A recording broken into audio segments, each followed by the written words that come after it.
Welcome back to another episode of the Thirst for More podcast. I'm your host, Brandon Smitley, and today we're going to talk about my gym relocation process and what all that has entailed. So, if you've not known over the past couple of years, my wife and I found out that we were going to having to be relocating our gym due to eminent domain. And to give you just a very brief background about just our gym and this whole process, we currently were at the initial location that we were at for a little over 7 years. So we opened technically in June of 2018, and we have done business in that space ever since, right? It was our kind of a dream scenario, really. We got access to almost 6,500 square foot of space at a cheap rate. The space had never been leased or rented before prior. The landlords had to do some upgrades on their end to make things meet, but it ended up being a great space for us to start working out of. And I have a whole article over on Elite FTS about the process of starting Thirst and our gym and how we really not only kind of lucked out in terms of the space and it working, but how it was essentially a dream of mine in terms of the strength and conditioning side of being able to open my own facility, even though initially I wanted to be in like the college realms or the high school realms or maybe even the pro realms. But at the end of the day, I decided that being a private facility was going to be what was going to be best for my long-term career if I could ever make it happen. And we did happen to obviously make that happen 7 years later here talking about it. And I will say that my powerlifting career probably helped catapult that facility. And then also my years of personal training and being involved in strength and conditioning for some capacity from graduating in 2011 until that gym opening in 2018. So we're talking 7 years of doing something in the fitness, strength and conditioning, powerlifting world to be able to make this happen. So it is a very hard upward battle to make happen, especially if it's all self-funded. You're not going to franchise. You're not going to have investors, anything like that. This was all self-funded out of our own pocket or my own pocket before I met my wife. And again, going back to that initial space, anybody that has been in the, what I will call for this lack of a better term, Thirst 1.0 in Terre Haute, Indiana, you know the problems and issues that this facility had. It had leaky roofs and ceilings all the time. Landlords could never get it fixed, or they just didn't care to get it fixed. In terms of the bathroom situation, they did not actually build a second bathroom like they were supposed to from a code perspective. That ended up catching up to us at one point, which clearly my landlords were responsible for in terms of ultimately doing because it was their property. It was not my build out responsibility. It was at minimum supposed to meet code. And due to the square footage, there was not enough bathroom space. And then there were just some other things along the way that got to be headaches. But really, this building was just old and decrepit. It was built in the 40s. It had been used for multiple different things. It had seen multiple tenants go through it. There were actually 3 separate parts plus a basement. As I mentioned, my space was the first time it had ever been rented out or leased out.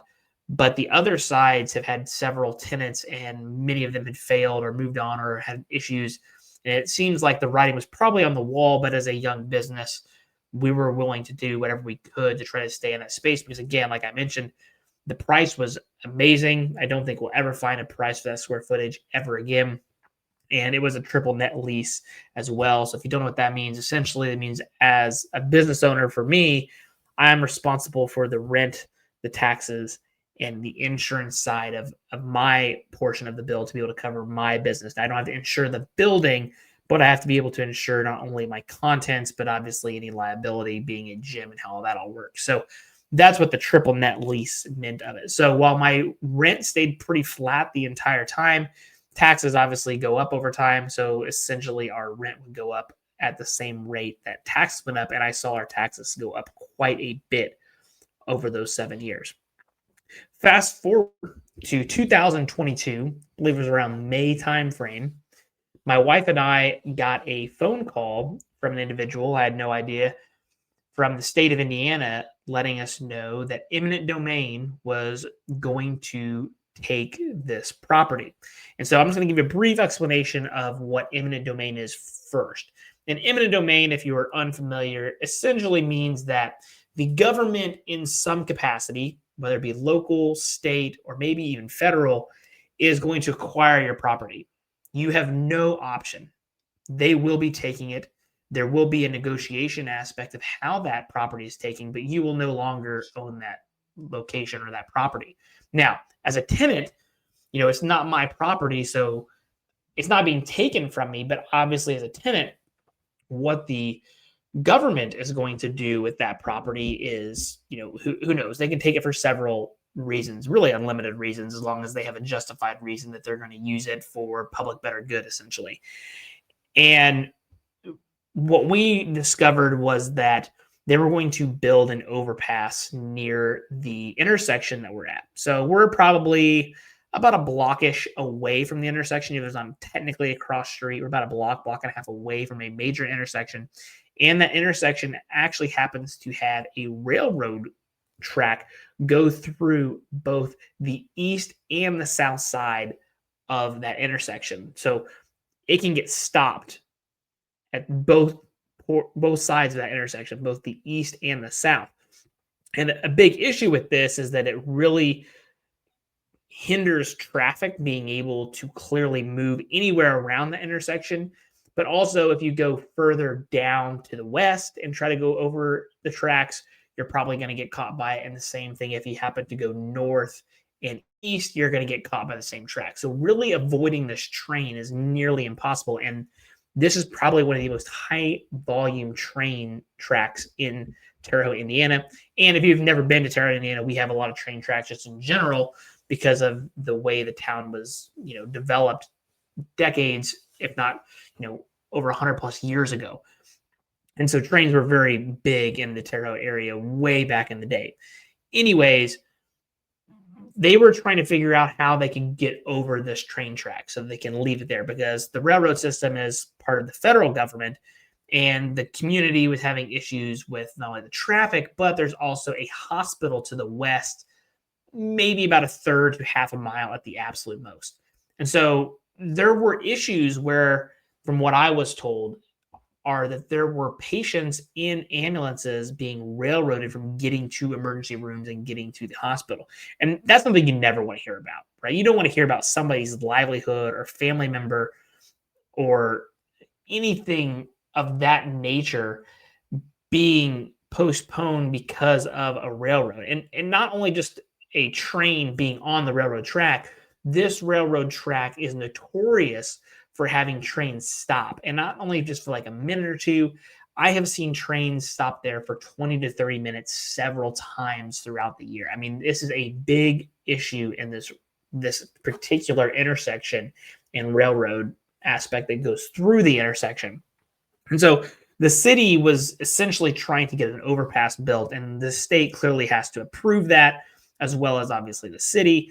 And then the federal government also gets involved as well because of the railroad tracks. Well, they were wanting to make this major project, and to be able to go over the railroad track, they were going to build an elevated double roundabout. So essentially you get to any direction from the roundabouts to be able to go whatever direction you needed and always be able to avoid a train. The train would always go underneath the road, and part of the exit aspect of that double roundabout that's elevated needs the property that my building sits on, or we were renting that building sits on. And the way eminent domain works, at least in this case, or my understanding, is that even if they need a piece of the parcel, especially if there is a structure on it, they, from my understanding, from what I was told, at least in Indiana, they will just take the entire structure down. They're not going to try to renovate it or anything else. It is just easier for them to ask everyone to leave. We're going to acquire that parcel of land. We're going to knock everything down, and then things can potentially build up around it after the fact. Well, with this building being over 80 years old, I think it's probably a wise decision. I would not try to repurpose that building myself if I was in that case. But what this means for me and my wife as a tenant is that our business is going to be forced to relocate. And essentially, when I got that phone call in 2022, that is what happened. And from what I was told, again, I'm going to go through more of these details later, but that we were going to have a pretty short time frame of being able to not only get out of our current location, but to get into a new location. And this started a bit of a frenzy for me and my wife because we were thinking we were not anticipating having to relocate our business. We're renting. We've got to be able to try and find something that's in that 6,000 square foot range, open space, open floor plan. It doesn't need to be highly commercialized. It needs to clearly have high enough ceilings. It needs to have concrete floors. It needs to be able to have multiple restrooms, right? There are several things that we needed as a business to be able to operate ideally and be able to find a space like that without having to move anywhere too crazy. I mean, you want to move as far, the least amount as possible from your current location, especially if your location is working well, or if you can get a better location from a visibility standpoint, even though that doesn't necessarily benefit our business a whole lot, considering we're a destination-based business, not relying on drive-by traffic to get people to stop in. But this began to start a little bit of a frenzy for me and my wife, and we immediately called our real estate agent who helped us buy our house, a semi-close family friend, and he started immediately kind of putting his boots to the ground and trying to find some space for us, whether it be to rent again or to be able to potentially own. And we didn't really know what we could afford. I had never been through this process before. So we were not against trying to purchase a property. But at that time, the first thought process is if we have to rent, that's what we're probably going to do. But if we get the opportunity to purchase, then that's also something that we would want to explore as well. So that was 3.5 years ago that I got that phone call from the date of this recording. And so you can see that this has been kind of a long process considering it's taken this long. And generally speaking, again, from what I've been told, that is not normal for it to take 3.5 years. Usually, I think if I remember correctly on the phone call that I had, they were anticipating a year at the absolute most. So the development and project acquiring that property kept getting pushed back. And that's really frustrating for us trying to find something because we are also provided entitlements, right? It's clearly not our fault that we're having to move. So as such, the government provides us some entitlements as being asked to leave. And essentially they're trying to unburden us as much as possible during this and incentivize us to move relatively quickly and still try to wish us success, right? As much as I could go on a tangent about this, if they really wanted us to succeed, they shouldn't be able to take anybody's property. But the way that it's basically worded is that this is for the greater good of the community. And given the circumstances, I can't say that I disagree with that statement in this particular case. It's not that they just want the land to have the land. So the notice time frame initially was about a year. Okay, we were thinking it probably wouldn't even be that. They thought, again, this was a May conversation that was had. It was estimated that the bid on the project would happen that fall, so about 6 to 8 months later, and then that the actual process of being, hey, people got to be out, they're knocking stuff down, the project is going to start to move forward in the following year of May of 2023, give or take. That was what we were conveyed initially on. So we also kind of went around a little bit of some legal counsel as well. So during this time, we started looking at some different spaces. In terms of the renting and leasing side, there was not much out there. If you happen to remember the way the real estate market was around 2022, post 2020 COVID stuff, everything was in a major bubble. Everything. I mean, the interest rates were very low. And so therefore rates or the asking prices of things was very high. Rent started to go up.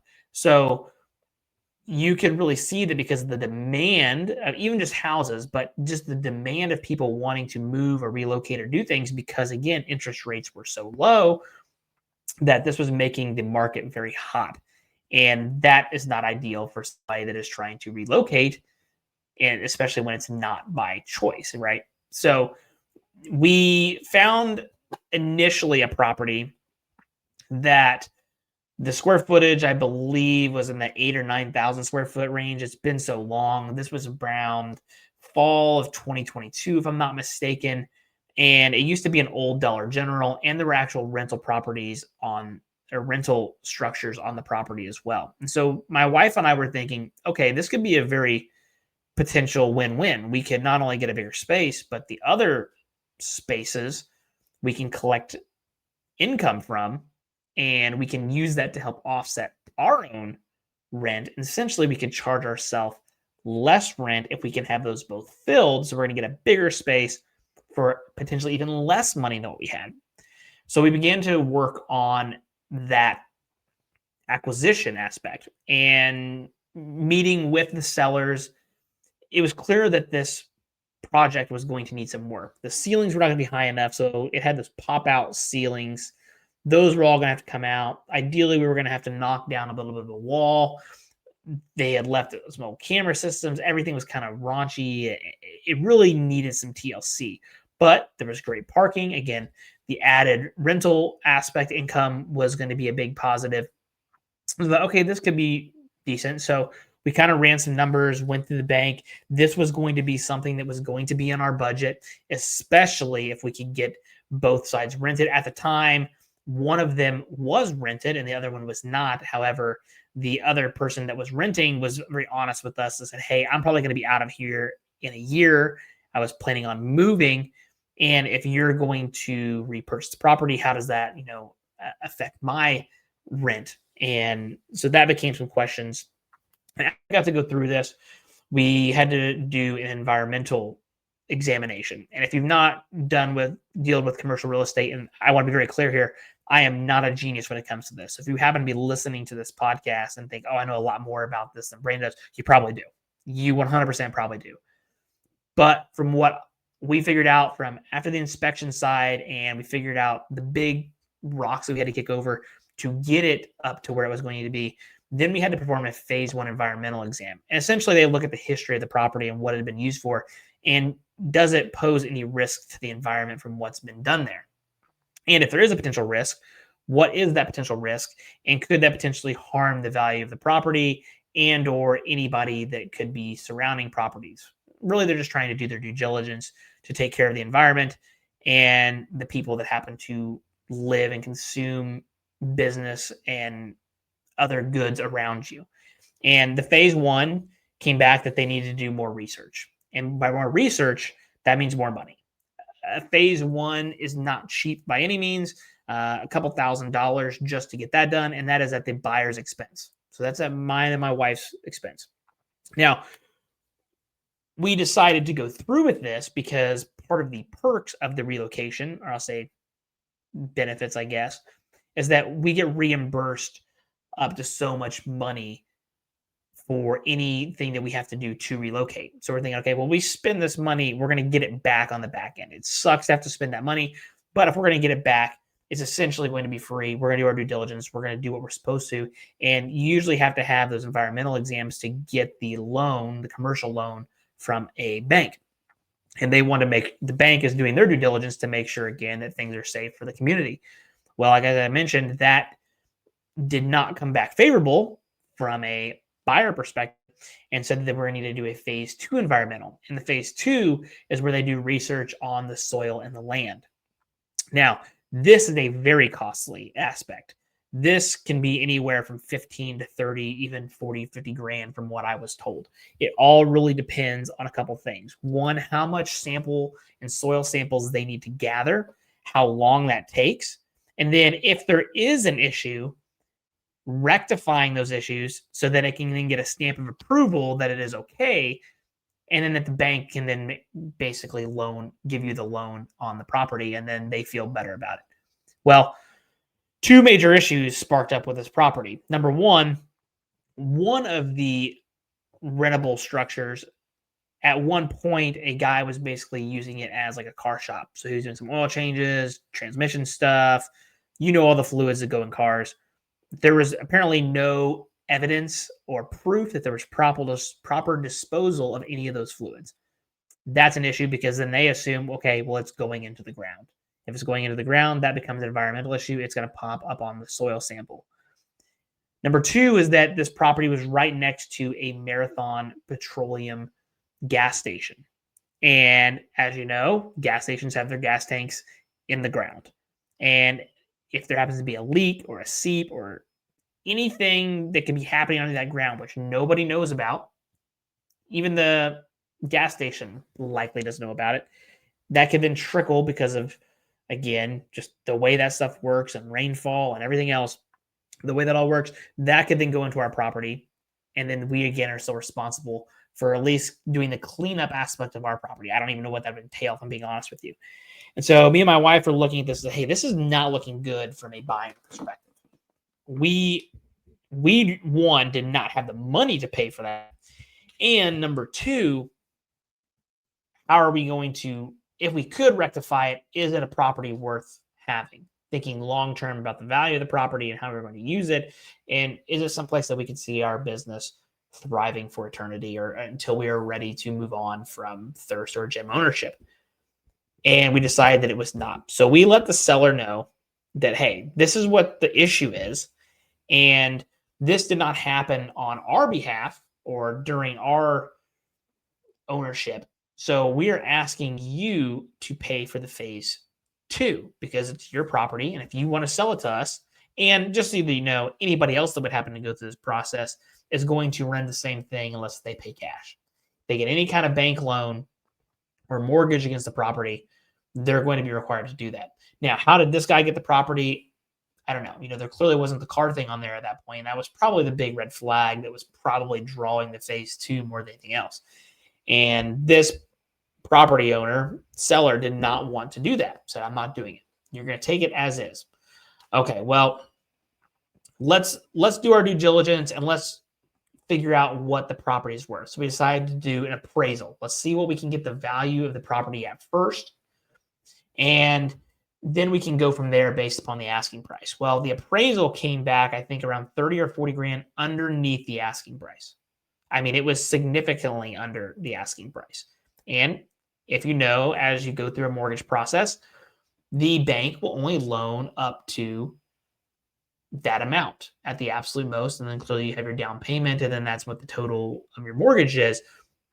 This process became that it was priced at 40,000-ish, 30, 40,000 over what it was actually worth, at least according to market research.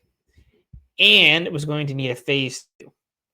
And so we go back to the seller and say, hey, this is what it's, we didn't give them the actual value of what it was, but hey, it is not worth what you are asking. So we will only come to you with this much money. So we essentially did tell him the price because we said, this is how much money we'll come up to. We underballed what it appraised at, but he doesn't know that. We want to try to get ourselves a good deal too. He says, there's no way that I'm going to sell it for that. No way. And we're like, well, then we're going to have to move on. Well, he's trying to sell it. So he's trying to wheel and deal a little bit too and asking us to come up, I think, 10 grand from what we offered.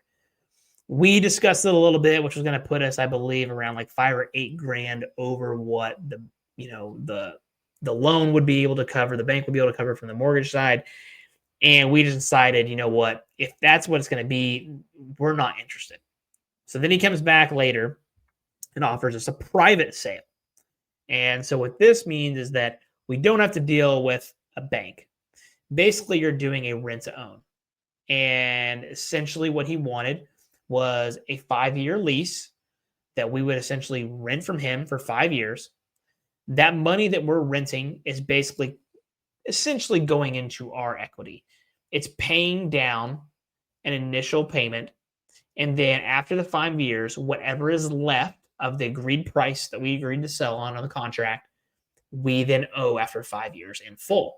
In which case, that amount we can go to the bank and say, this is what we owe on this property to be able to get out underneath this contract, or we could have moved. But if we want to buy this is the asking price that we would, or the agreed upon price that we would have after 5 years. So, we had an amortization table, we were given interest, just like going through a bank, but it's a individual contract-based negotiation. And it wasn't actually going to be a bad thing because the interest rate that he was offering us was going to be lower than the bank. And it's still very much like paying equity into it. Granted, it's not our property, but when it comes to buy it, it is. And then the purchase price that we have is going to be lower than what initially was going to be On top of, you would like to assume that after 5 years, the property value would increase at least to some degree. You would be able to see that rise, and you'd be able to build even more equity in on versus off what you paid. So we considered this. So we went to legal counsel and had our attorney look at things. We tweaked the paperwork a little bit to be able to make things a little more safer on our side. Everybody seemed to be relatively happy in agreement until it came to the phase 2. And we just said that we were not going to pay for the phase 2, especially because we wanted the phase 2 to know that, hey, if we're going to do this contract, because the plan is for us to then own the property after the 5 years. And so if we don't know what's happened with the phase 2 and then we pay this amount, again, we're going to be back in that same position from a bank perspective, as the bank wants that phase 2 to be able to give us a loan on the property. And again, he did not want to have any financial responsibility for that. And that's basically where we stopped having negotiations and we let it just go away.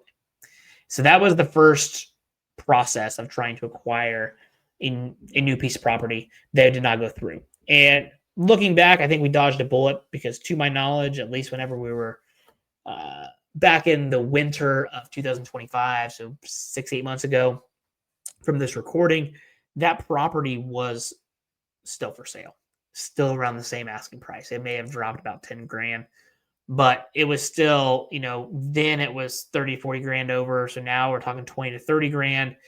Who knows if the value of the property has increased? I don't know, but I do know there's some other rentals on there that he says people move in. And there are other rentals that we were, hoping to benefit from. But yeah, that deal just ended up going south. So that put us around the winter of 2023. So then we started looking at the idea of, hey, what if we consider building a property? Can we build something for about the price of what we were going to buy that at if we can find some land? And at this point, by the winter, in terms of the relocation side, the state still had no idea what the hell was going on. So we were like, if we can find some land that we can buy, it seems to me like we have the time to be able to sit down, design something once we have the land, and then get that ball rolling. And then we don't have to necessarily, there's clearly timelines involved, but we don't have to feel that we have to fix anything. We can make everything that we want it. So when it's up, we're good to go. So comes around towards the summer of 2023, almost a year at this point, and we do find about an acre of land that we're really happy with. The price is great. Location is pretty solid. And we're thinking, we're gonna make an offer on this. And so we make an offer. It wasn't our lowest lowball offer, but we came about 10 or 12%, I think, under the asking price, and they immediately accepted it. So then we start working on the closing aspect of purchasing this acre of land. It was already zoned correctly. I already did a little bit of research in terms of are there hookups on, is there electric and water and all this stuff? Everything's good on that perspective. Meeting with the contractor. So we purchased this property and we think, okay, we've got something going. So once we get that, this ends up being the early fall of 2023, almost 2 years ago from this recording.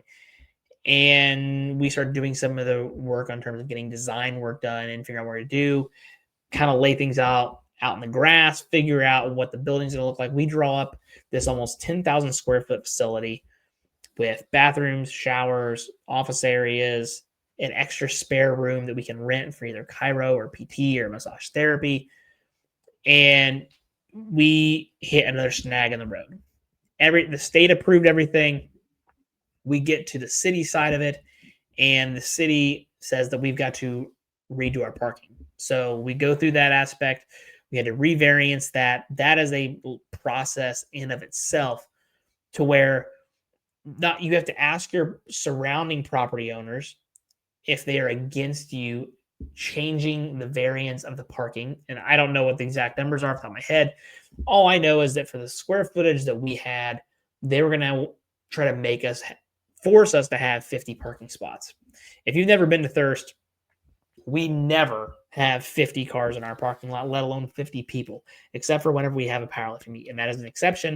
And that's not something that you're going to build a parking lot around as a one time a year event for one day, right? You're not going to do that. So we talk to the city a little bit and we figure out, okay, we could get by with 25 parking spots. So let's eliminate the parking spots down.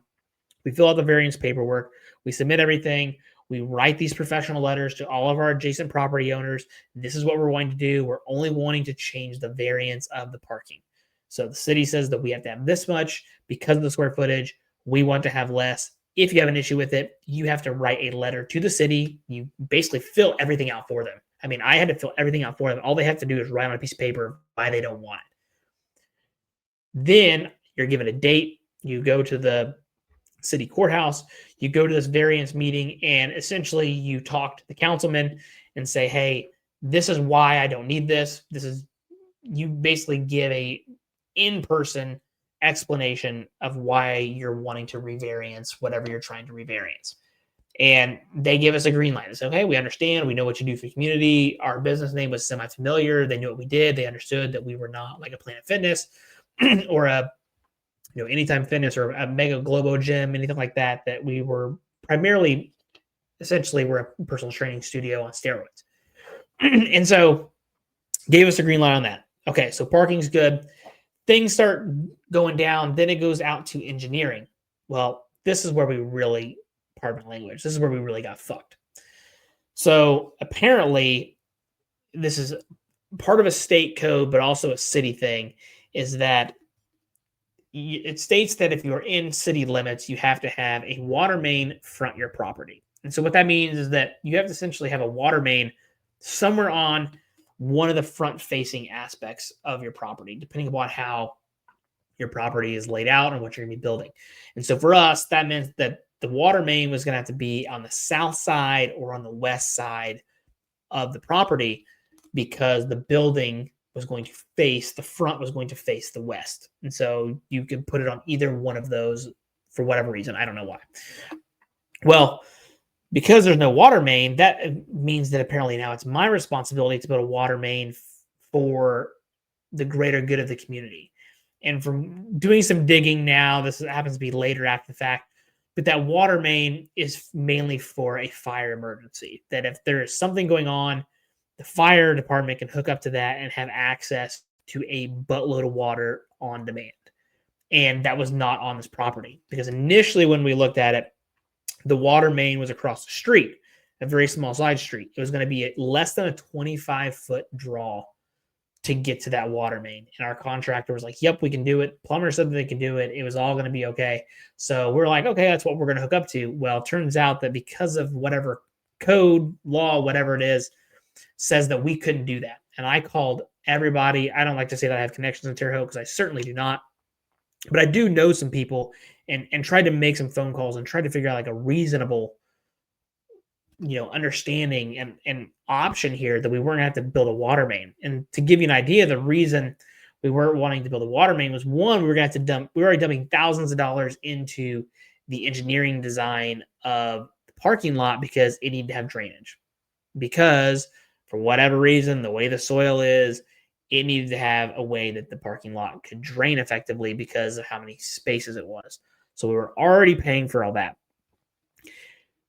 Then comes this water main thing, and the engineering department is like, yeah, you're going to have to do this. And the cheapest this is going to be about 60 grand. That long end is going to be probably closer to 200 grand to put in this water main.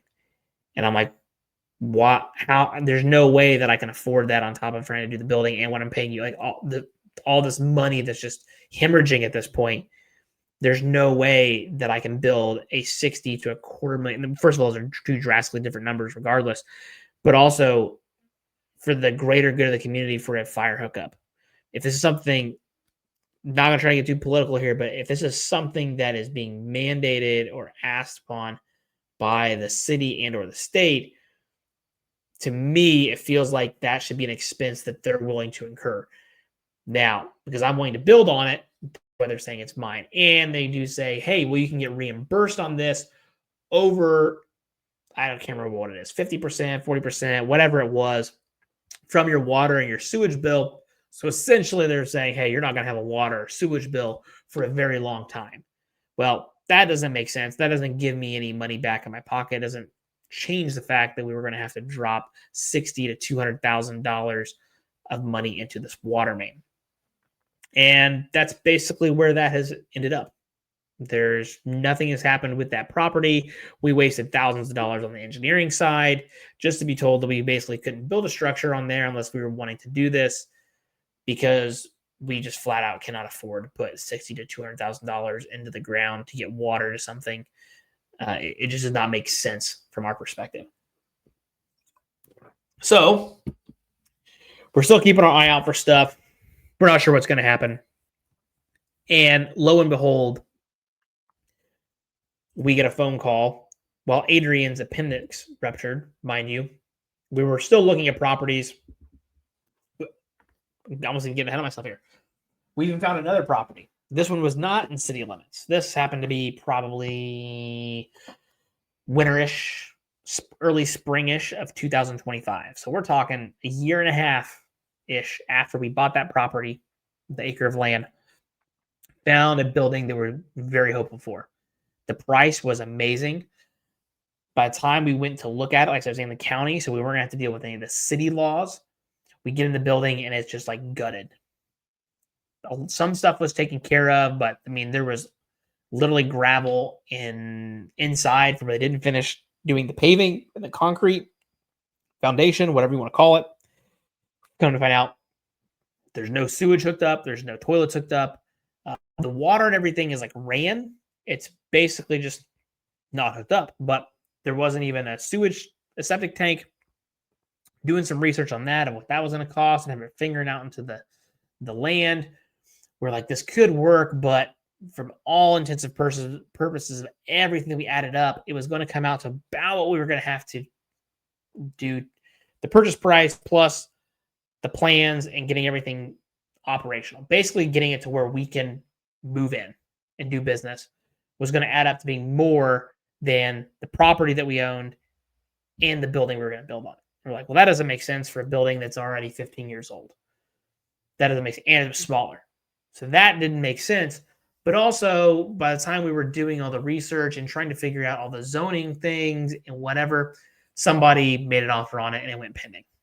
And so maybe a blessing in disguise. I don't know. I don't know what it's going to be or what it has become. I kind of forgot about it. It was a little more down south. It was closer to our house. That was kind of a perk we were looking at. But basically, we had to start looking again. And this is where we speed up to where, again, Adrian's appendix burst. We're looking at stuff. And sure enough, I get a phone call that, hey, the relocation stuff is on. Your 90-day window is ticking to relocate.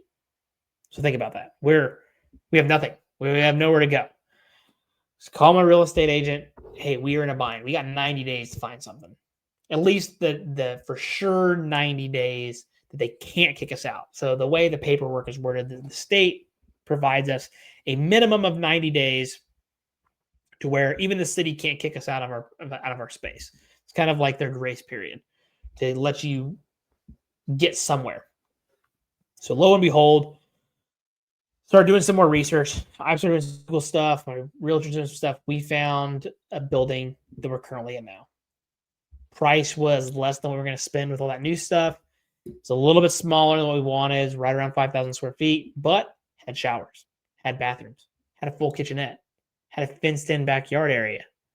It had an relatively open floor plan, high enough ceilings, some parking out front. So we're like, let's go take a look at this. So we take a look at this property. Adrian's in the hospital. Lots of red flags.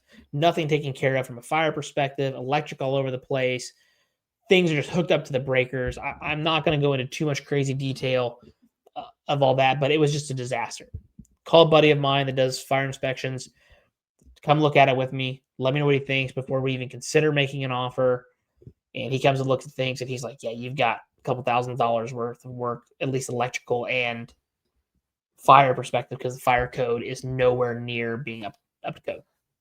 So getting all that done, meet with electricians, talk to some people about knocking down some walls, and we kind of figure out what it's going to cost to get this building right. So after Adrian gets out of the hospital, she comes and looks at it with me, and we think that, hey, this is probably going to be the best offer that we can find. Going to be tight, but it's got a lot of things that we wanted. It suited our needs. It was in our budget. So we started making headway on that. Made an offer. Again, not a lowball offer, but a offer I thought that they would take. And they did take it. And then we get the process rolling of purchasing the property and getting the appraisal and doing all that. Get that all taken care of. And turns out that we did a good job of what we offered. Walked into some equity. It was ended up being worth more than he was asking, but also on top of that, we undercut his asking price as well. So, we walked into some positive equity right off the get-go, which is fantastic from a real estate perspective, and started getting the electrician work done and knocking some of the walls down and doing all those little things, getting the fire code up. And lo and behold, here we are. We are in our new space. We are operational. We are open. We have all our equipment moved over. It was a headache of a process. So as you can see, this journey sucked. It was not enjoyable. We went through a lot of hurdles over these past couple of years and trying to figure out what was going to be best for us. So I kind of got an outline here, some things that I thought would be beneficial to answer, just in case if you happen to be wondering kind of what was going on. But that is our story of where we are now. And so the first thing I kind of talk about is the biggest financial challenges of this is that, number one, we have wasted, and I talked about hemorrhaging money. We have wasted thousands and thousands and thousands of dollars during this process. Some of it our own fault, some of it not our fault. It is what it is, and it really sucks. And I'm not trying to cry or ask for sympathy, but me and my wife are certainly not wealthy people. If you know us, we do not have like super lavish things. We've got a pretty normal house. We both have fairly new but nice cars, but we take care of the cars that we have. We don't have beaters, but we buy our cars to have them for a long time. We try to take our money and invest it into the business, right? We do those things. We're not on like a 5,000 square foot house and, $500,000 house. That is not who we are and what we have. So, these numbers that we were seeing were very shocking, and we are pulling a lot of financial resources that we can to be able to make this happen. So there were a lot of financial challenges, and there still are. There probably will be for a couple of years until this is all completely sorted out from the recompensation side of going through this move. The relocation aspect, how it affects our lease mortgage situation. So we are paying more than what we were for less space. We lost about 12 to 1,300 square foot of space, especially when you start factoring in the gym floor aspect of it. We for sure lost that much space from a gym floor perspective. But again, we also unfortunately got it at a bad time from an interest rate perspective. There's a lot of questions of what's going on from a government side and a political side that we don't know of, but we were forced out to be able to do this. So the only benefit, though, is that the way the mortgage side of it works is that it's a 20-year, 5-year ARMs, and that's just the bank that we go with. I'm not sure if there's other places to go, but from what I've learned through this process is that 20 years is the longest your mortgage can go, and the 5-year ARM is just the way that it happens to be, and that your interest rate will change after 5 years. So our fingers are crossed that maybe we bought it at the worst time from an interest rate perspective, but over the next 5 years, if interest rates go down, then we'll see our payment go down. So it could potentially save us there pretty substantially, considering how high the interest rates were when we happened to purchase it. In terms of the insurance side, that actually ended up being a blessing in disguise, insuring the building and property and tying that together with how the business insurance works comes out to be about the same. So it ends up being about a wash, but now we actually have the property insured as well, not just the contents and the way that we do business. So that part of it was kind of a win-win on that side of things. Taxes are also going to be very comparable as well. We're basically counting that as a wash as well. Now taxes can obviously change from year to year, and that is a thing that we will have to deal with, obviously, again. But at least from a tax perspective, again, it is our property. It is not somebody else's. So we're putting that equity into our own pocket, so to speak. The costs, I want to talk about the costs in terms of moving a gym, the equipment, build out permits, all that I talked about. It is a lot. Now, part of the compensation package that we get is that because of the eminent domain, we have two options. Option number one was that they can move our contents and everything for us, or we can take the money. And the money means they have to get at least 2 bids of what it costs to relocate it. And then I can just take a check for that money and I can keep that money and move everything myself. Or I can take that money to go hire some people to try to find somebody to do it less, and I can keep the cash difference. Well, me and Adrian just took the bids that came into the state to do it, to move the equipment.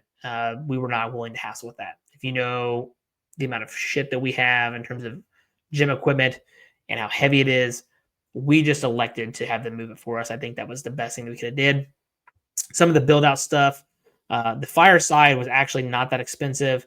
The permitting side is all on the contractors, so that's probably gets passed down to me, but there's nothing out of my pocket there.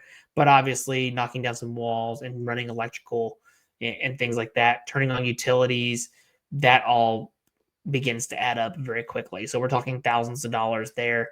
Again, I can apply these to get reimbursed, but you still got to have the money to pay up front before you can get it back. So we'll be waiting for hopefully some checks to come in the mail over the next several 3 to 6 months. I don't even know how long it's going to take. I will be amazed if I see them by the end of 2025 upon this recording in October of 2025.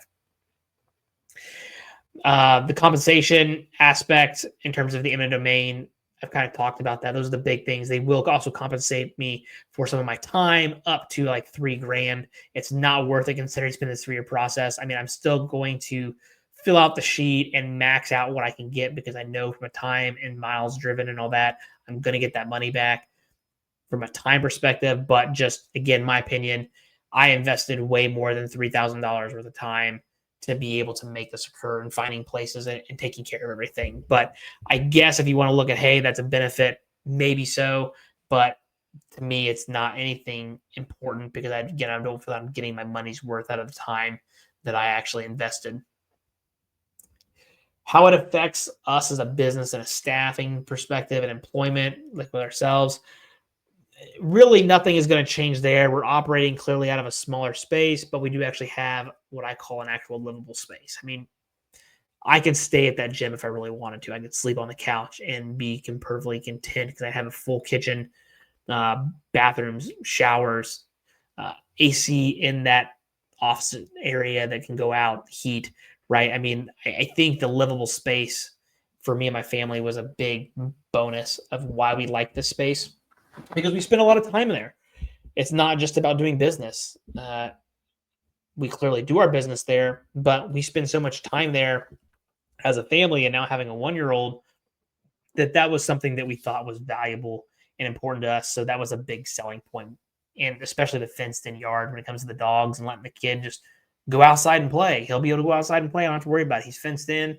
He's going to be safe. And I think that's important for me as a father, for my son, and from a family perspective. The way the contracts and membership aspect of it worked, we let people put their memberships on hold if they would like from a training perspective. Our regular membership side, we did not do anything for them. Basically, we just said, hey, you're not going to have anything change, though. You're going to get all your access back. If anything, you actually gained more. You gained a nicer space. You're also going to have a fingerprint scan to get to the door. We're now 24/7 versus just being from 5 a.m. to 10 p.m. I think everybody's overall happy with that. And then we also gave people the option to make their sessions up if they were not going to be there. We usually try to emphasize this more so than anything else, because when counts get on hold, that means we don't get paid. And again, this is not our fault. It was not necessarily our choice that we had to move. It's part of it. We really still want the income coming in, but we did have to unfortunately put some people on hold. We did what we could to do what's right for the customer first and foremost, but we tried to make them understand our side of the situation as well in terms of the financial side, how that works. In terms of the news and the the impact on people have felt about it. Everybody's excited. I've not found a single person that's displeased with our choice of where we moved, how we have things laid out. Overall, very, very positive because of all the negative things we had in the previous space. So this is a huge upgrade, not only for us as a family and a business, but it's an upgrade for everybody that gets to experience our business. I think that's a huge, huge thing.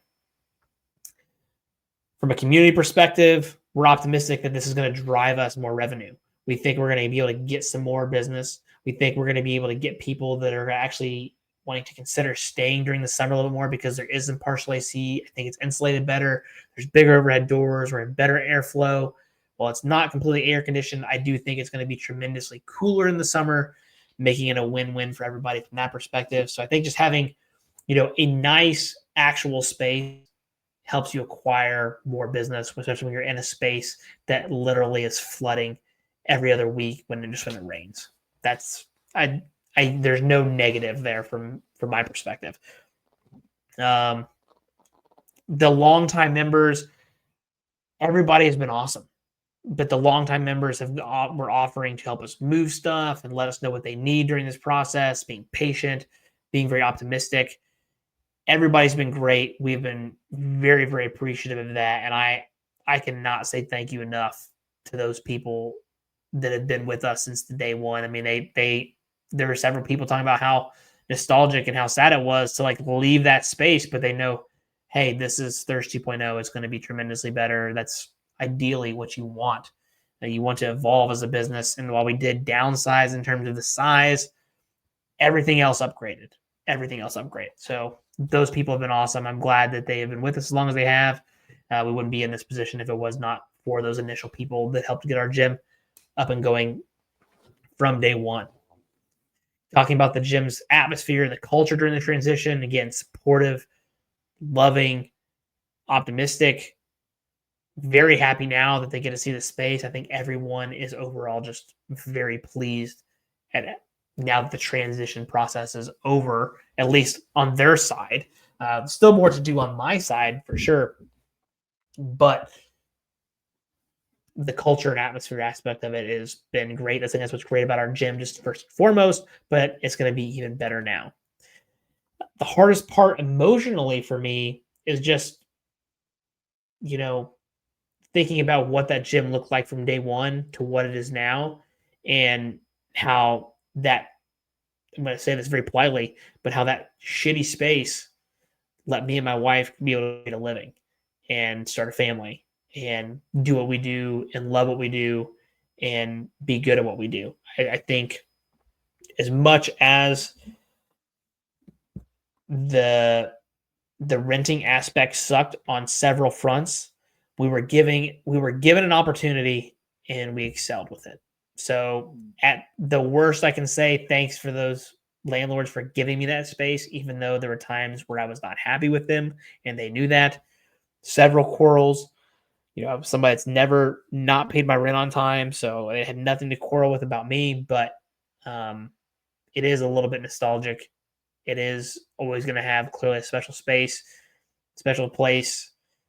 Drive past that in the future when that building is no longer there, thinking about, hey, at least we had the opportunity to create this business, and it went on to do some pretty cool things. From a community side, we've not really done anything to promote the new business. We've obviously had some social media stuff, but I mean, we're going to do like a re-grand opening on our own. We are not part of the Chamber of Commerce. I have my own reasons for that. It's nothing against the Chamber. I think it's just not worth the value that they think it is. It'd be great to have their grand opening, and I know that's supposed to help support the community, but in my opinion, it's not worth the value of the fees that they try to charge. Those fees have went up pretty exorbitantly. We are a very small business that's not doing anything to drive anything to my business. It's kind of those things where you scratch my back, I'll scratch yours. It has to be a two-way street. I don't feel like it's a very two-way street based upon the fees that I would have to pay. So we're going to do it on our own, and that's just the way that it is.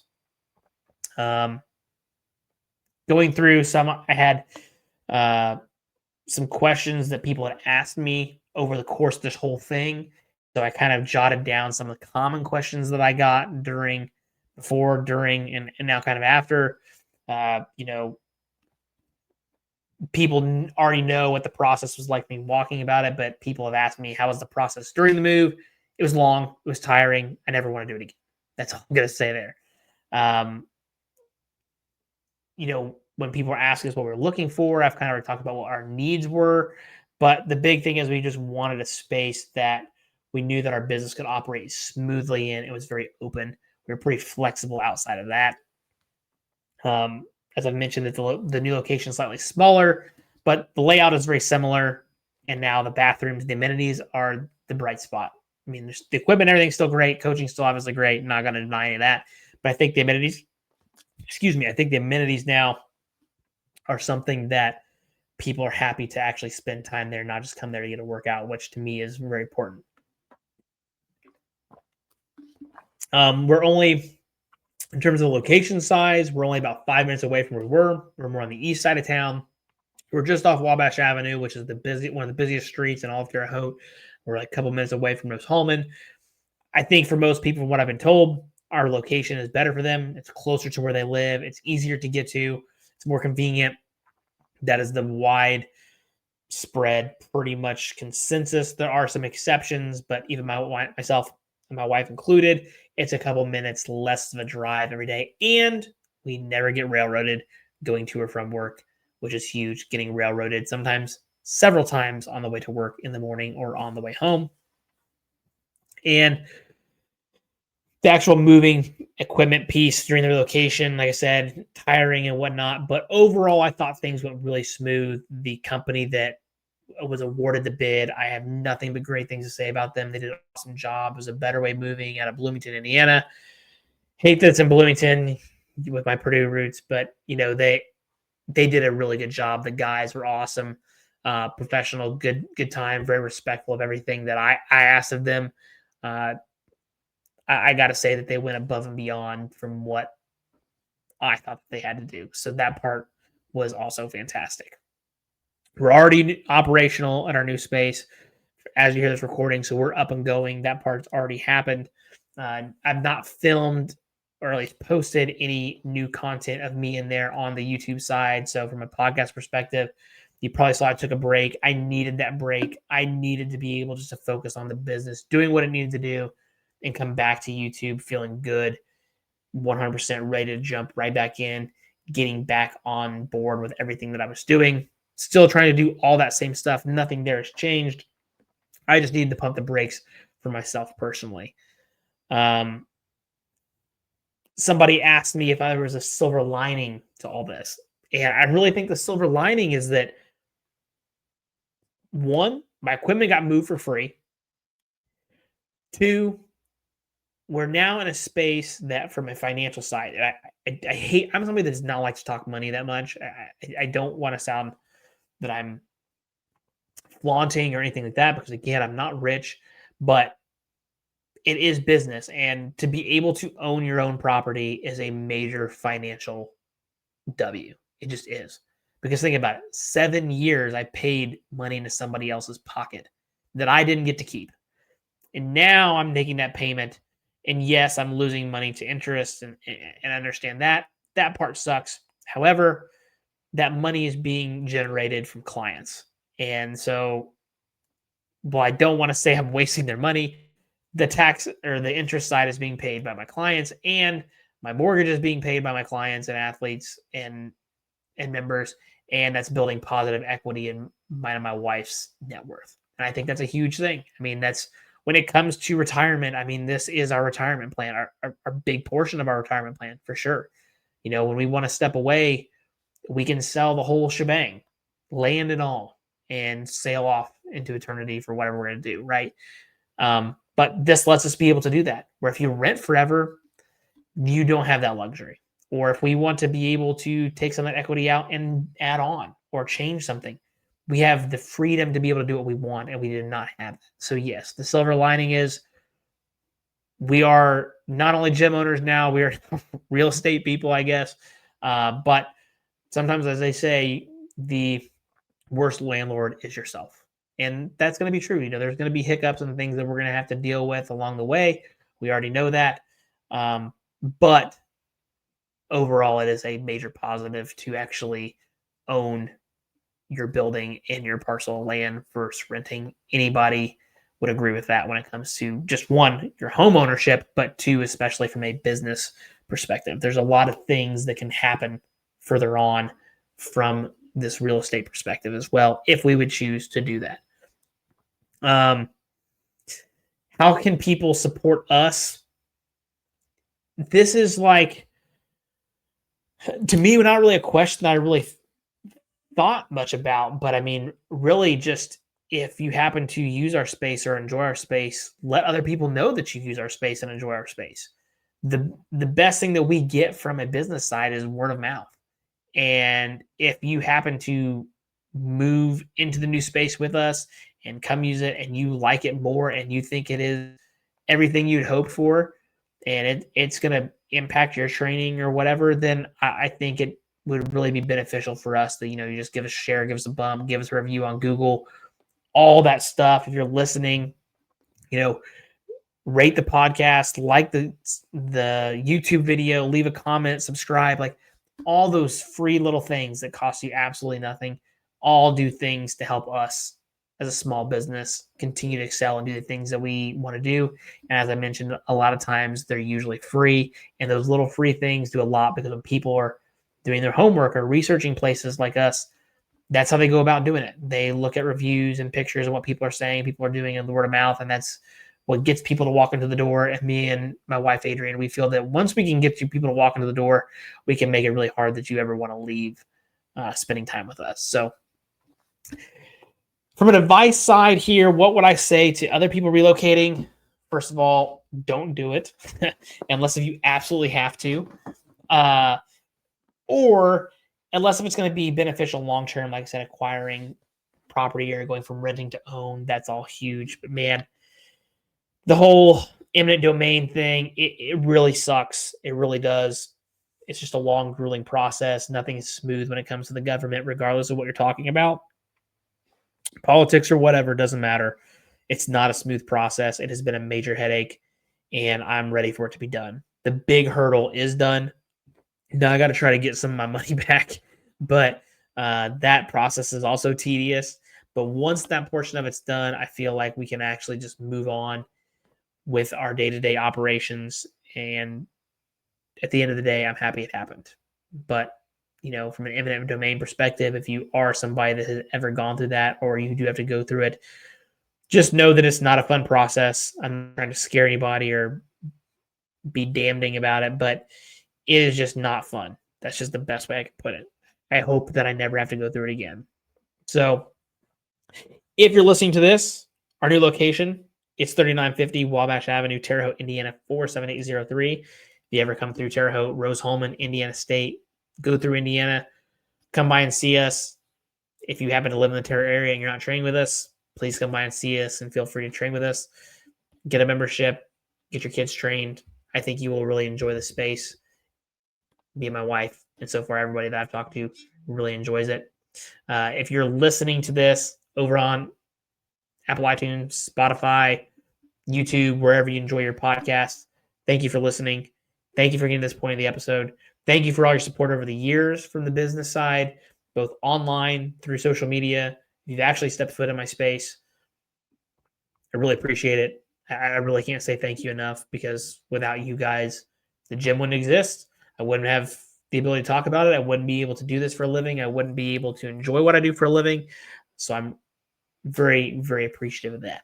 So if you get the opportunity and you're not already, give me a follow on Instagram at @bsmitley. I documented some stuff. I'll have some more pictures. I'm sure I'll have some more stuff there, but I also got more amazing training information and all that great stuff over on the Instagrams at @bsmitley.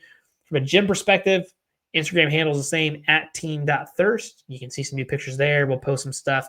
Once this is still the first week of getting this going. And once we get settled in, our social media on the thirst count will for sure go back to its usual posting. But as always, you can follow us there to be able to see stuff. Obviously, if you're local, visit the location, and you'll clearly see in the YouTube videos. Again, if you're not watching on YouTube. Subscribe on YouTube. You'll be able to see all my training footage now from the educational content I do.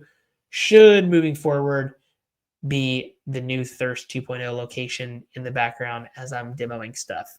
So really appreciate you listening to the episode, especially if you made it all the way through the hour of me rambling on about what this process was like. I just want to document it, if for nothing else, for myself. But I think a lot of people don't know all the headaches that we went through with this. So I kind of wanted to say, hey, it was not smooth. It worked out, but it was one hell of a roller coaster for me and my wife on several fronts. We're glad that the bulk of it is done. We're ready to move on with Thirst 2.0 from here on out. So again, thanks for tuning in for today's episode, and I will see you at the next episode.